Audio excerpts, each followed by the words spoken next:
Welcome back to the Big Weekend Show. The first commercial flights to space are ready to launch in just a couple of weeks. Would you go? It only costs a mere $450,000.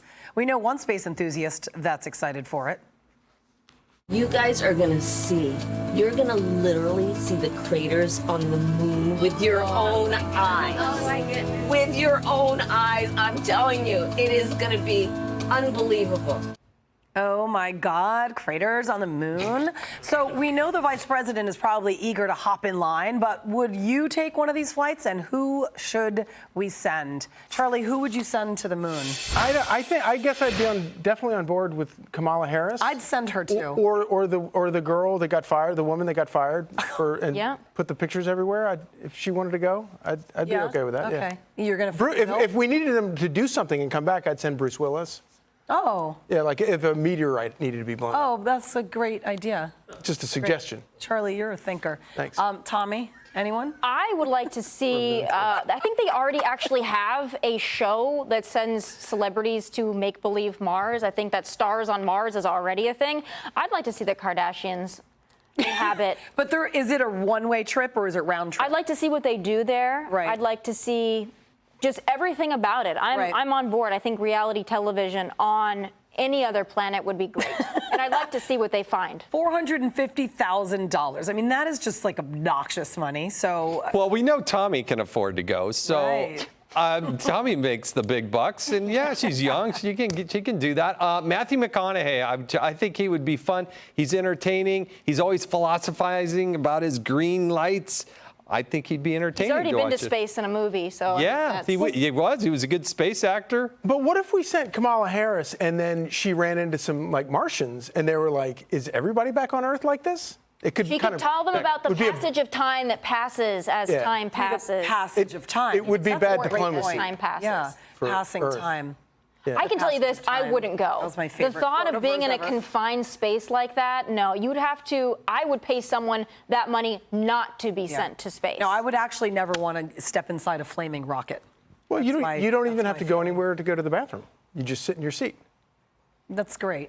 Okay. I'm not sure that sold it to us, Charlie, but no, I mean, and I wouldn't want to eat the food up there either. Are you kidding me? Space ice cream? Tang? All the tang you want? It's delicious. Come on. Freeze-dried ice cream. How come we don't see tang more often? How come I can't buy more tang? I don't know, but you can get freeze-dried ice cream I grew up drinking that stuff. Smithsonian, and it tastes just like it tastes like cereal. Okay. Space Forum General claims, I guess, anti-LGBTQ laws are hurting the force. Did you guys know this? Yes, the general of the Space Force. Yes. Okay, let's watch. We studied for this and saw the video. Since January of this year, more than 400 anti-LGBTQ plus laws have been introduced at the state level. That number is rising and demonstrates a trend that could be dangerous for service members, their families, and the readiness of the force as a whole. When I look at potential candidates, I consider their job performance and relevant experience first. However, I also look at their personal circumstances. If a good match for a job does not feel safe being themselves and performing at their highest potential at a given location, I am compelled to consider a different candidate and perhaps less qualified.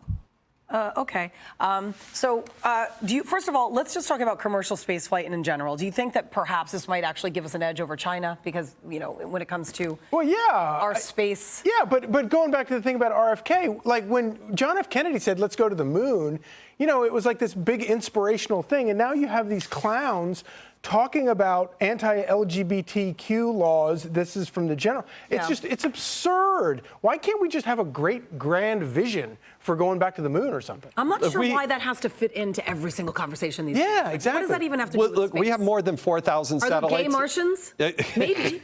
We have more than 4,000 satellites out there. Thank goodness Donald Trump helped create the Space Force, because there is a war with China going on in space right now. And we couldn't live our modern life the way we do without what's going on in space. So for the general to say this is her big problem, Oh my gosh. Yeah. Get somebody who ain't so woke in that position and deal with it seriously. And she was attempting to after Florida and Ron DeSantis once again. So you've got somebody that's supposed to be representing the military, the United States, all of us, going into a tirade about a presidential candidate in the state of Florida, which is doing very well, by the way, saying that somehow the candidates, if they're in Florida because Florida is anti-LGBTQ, maybe they're not happy, maybe they can't do their jobs as well. I mean, the mental gymnastics that these liberals have to do on a daily basis just to speak and show up to work must be exhausting. Yeah. Hey, Sean Hannity here. Hey, click here to subscribe to Fox News YouTube page and catch our hottest interviews and most compelling analysis. You will not get it anywhere else.